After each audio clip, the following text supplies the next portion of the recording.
আসসালামু আলাইকুম। এবিসি বিশ্ব সংবাদে আপনাকে স্বাগত। শুরুতে এই সংবাদ শিরোনাম, পরে বিস্তারিত। জানিয়ে দিব সর্বশেষ আপডেট আন্তর্জাতিক সংবাদ। প্রথমেই সংবাদ শিরোনাম।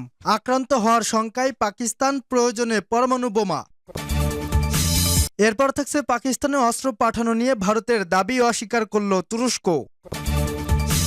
আরও থাকছে পাকিস্তানের সন্ত্রাসের মদদ দিচ্ছে ভারত, বলছে পাকিস্তান আইএসপিআর। এরপর থাকছে কড়া নজরদারি সুন্দরবন সীমান্তে। এবং সর্বশেষ জানিয়ে দিব 2 থেকে 3 দিনের মধ্যে যুদ্ধ হবে বলিনি, গুরুত্বপূর্ণ বলেছি, বলছে পাক প্রতিরক্ষা মন্ত্রী। শুনছিলেন সংবাদ শিরোনাম, এখন বিস্তারিত। তবে তার আগে অনুরোধ থাকবে এই ভিডিওটিতে একটি লাইক এবং শেয়ার করে ছড়িয়ে দিন আপনার বন্ধুদের মাঝে।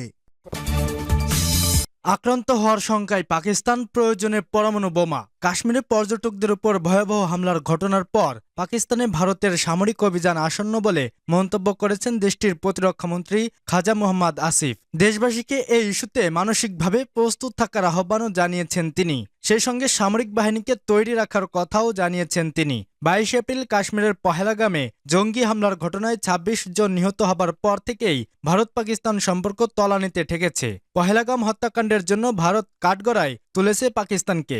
যদিও পাকিস্তান প্রথম থেকেই দাবি করছে এই হামলার সঙ্গে তাদের কোনো সম্পর্ক নেই। পাশাপাশি হামলায় জড়িত থাকার অকাট্য প্রমাণ চেয়ে ঘটনার নিরপেক্ষ তদন্তেরও দাবি জানিয়েছে তারা। পহেলগাম কাণ্ডের প্রতিক্রিয়ায় ভারত বেশ কিছু পদক্ষেপ করেছে পাকিস্তানের বিরুদ্ধে।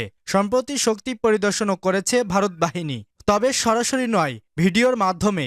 এরই মাঝে কাশ্মীর সীমান্তের নিয়ন্ত্রণ রেখা বরাবর ভারত ও পাকিস্তানের সেনাদের মধ্যে আবারও টানা 5ম দিনের মতো গোলাগুলির ঘটনা ঘটেছে। জম্মু কাশ্মীর জুড়ে সন্ত্রাস বিরোধী অভিযান চালাচ্ছে ভারতের সেনা ও নিরাপত্তা বাহিনী। নিরাপত্তার আশঙ্কায় অর্ধেকের বেশি পর্যটন কেন্দ্র বন্ধ করেছে ভারতীয় কর্তৃপক্ষ।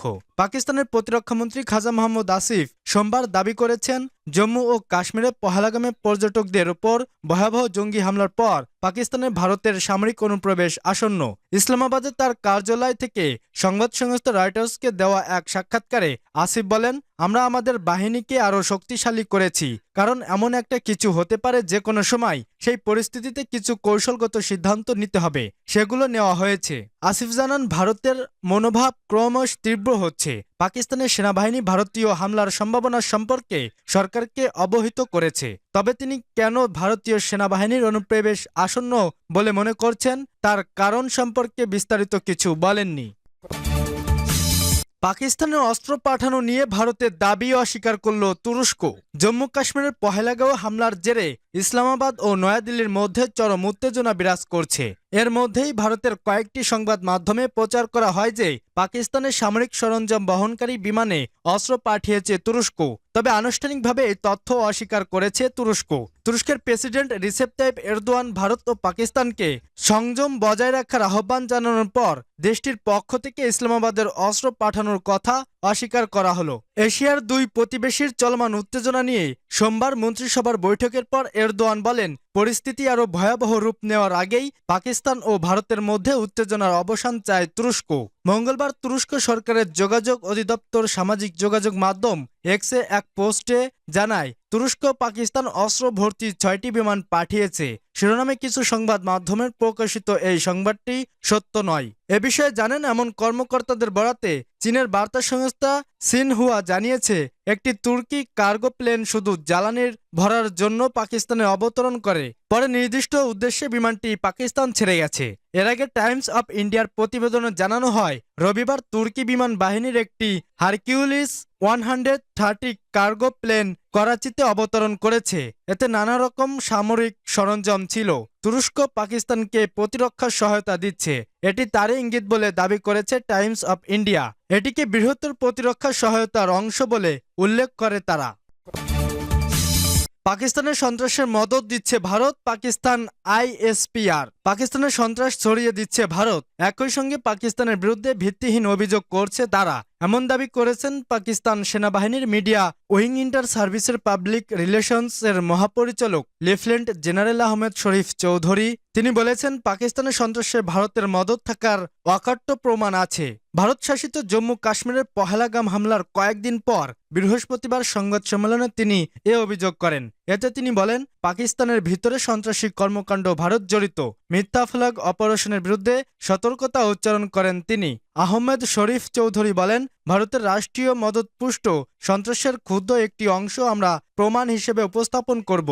এই প্রমাণ অটক্ষ, এটাকে অস্বীকার করা যাবে না। কড়া নজরদারি সুন্দরবন সীমান্ত। দক্ষিণ ২৪ পরগনার সুন্দরবন জলসীমানায় প্রায় ১৫০ কিলোমিটার। ভারতীয় প্রশাসন সূত্রে জানা গেছে, এই সীমানা দিয়ে অনুপ্রবেশ ঠেকাতে বাড়তি তৎপরতা নেওয়া হচ্ছে। খবর আনন্দবাজারের। খবরে বলা হয়েছে, নদী ও বনভূমি এলাকায় সীমান্ত বরাবর বিএসএফ মোতায়েন আছে। ভাসমান বর্ডার আউটপোস্ট বঙ্গোপসাগর অংশে কোস্টগার্ডের নজরদারি চলছে। ড্রোন, সেন্সর ও ক্যামেরা, কিছু জায়গায় নাইট ভিশন ক্যামেরা ব্যবহার করা হচ্ছে। পাশাপাশি পুলিশের তরফে উপকূল এলাকায় দিনরাত নজরদারি চলছে। উপকূল থানাগুলোর পক্ষ থেকে নদীপথে নিয়মিত টহল দেওয়া হচ্ছে। রাতে উপকূলবর্তী এলাকাগুলোতে নজর রাখা হচ্ছে। নদীপথে কোনো জলযান দেখলেই তল্লাশি চালাচ্ছে পুলিশ। মৎস্যজীবীদের পরিচয়পত্রও খতিয়ে দেখা হচ্ছে। নদী বা সমুদ্রে এখন মাছ ধরার উপরে নিষেধাজ্ঞা চলছে। মৎস্যজীবীদের জলযান চলাচল করার কথা নয়, তাই জলযান দেখলেই তল্লাশি চলছে। বাংলাদেশি জাহাজগুলোতেও পুলিশ তল্লাশি চালাচ্ছে। সুন্দরবন পুলিশ জেলার সুপার কোটেশ্বর রাও লালাভাট বলেন, আগে উপকূলবর্তী এলাকায় পুলিশের নজরদারি চলত, এখন বাড়তি জোরে দেওয়া হচ্ছে। দুবেলা নদী ও স্থলপথে পুলিশের টহল বৃদ্ধি পেয়েছে। নাকা চেকিং হচ্ছে, চলছে তল্লাশিও। ২-৩ দিনের মধ্যে যুদ্ধ হবে বলেনি, গুরুত্বপূর্ণ বলছে পাক প্রতিরক্ষা মন্ত্রী। ভারত নিয়ন্ত্রিত কাশ্মীরের সন্ত্রাসী হামলায় ২৬ জন বেসামরিক মানুষ নিহত হওয়ার পর ভারত পাকিস্তান সম্পর্কে বেশ উত্তপ্ত। লাইন অফ কন্ট্রোল বরাবর উভয় দেশের সামরিক বাহিনী গুলিবর্ষণ করেছেন। দুদেশের নেতাদের দেখা যায় কড়া ভাষায় কথা বলতে। পাকিস্তান ভিত্তিক শামা টিভির রেড লাইন অনুষ্ঠানে সাক্ষাৎকারে পাকিস্তানের প্রতিরক্ষা মন্ত্রী খাজা আসিফ বলেছেন, আমাদের মানসিকভাবে প্রস্তুত থাকা উচিত, কারণ একটি যুদ্ধ আসন্ন। সম্ভাবনা রয়েছে, খুব স্পষ্ট সম্ভাবনা যে আগামী ২ বা ৩ থেকে ৪ দিনের মধ্যে যুদ্ধ হতে পারে। সোমবার পাকিস্তানের প্রতিরক্ষা মন্ত্রী খাজা আসিফ তার কার্যালয়ে রয়টার্সকে দেওয়া এক সাক্ষাৎকারে দাবি করেন, তার মন্তব্য ভুলভাবে ব্যাখ্যা করা হয়েছে। ভারতের আক্রমণ আসন্ন এবং কথা বলেনি বলে দাবি করেন তিনি। তবে জিও নিউজের এক সাক্ষাৎকারে আসিফকে তার মন্তব্য সম্পর্কে প্রশ্ন করা হলে তিনি বলেছেন, আমার মনে হয় অন্য কোনো চ্যালেঞ্জ সামাতে এর ভুল ব্যাখ্যা করা হয়েছে। আমি ইতোমধ্যেই এই বিষয়ে তাদের সঙ্গে কথা বলেছি। আমি এমন কিছু বলিনি। তারা আমাকে জিজ্ঞাসা করেছিল যে যুদ্ধের আশঙ্কা আছে কি না। জবাবে আমি বলেছিলাম, আগামী ২ থেকে ৩ দিন অত্যন্ত গুরুত্বপূর্ণ।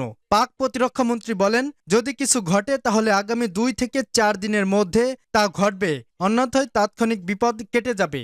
আসিফ স্পষ্ট করেছেন, তার বক্তব্যকে আগামী ২ থেকে ৩ দিনের মধ্যে যুদ্ধ শুরু হওয়ার স্পষ্ট ভবিষ্যৎবাণী হিসেবে ভুলভাবে ব্যাখ্যা করা উচিত নয়। তিনি কেবল বলেছেন যে আগামী দিনগুলো অত্যন্ত গুরুত্বপূর্ণ।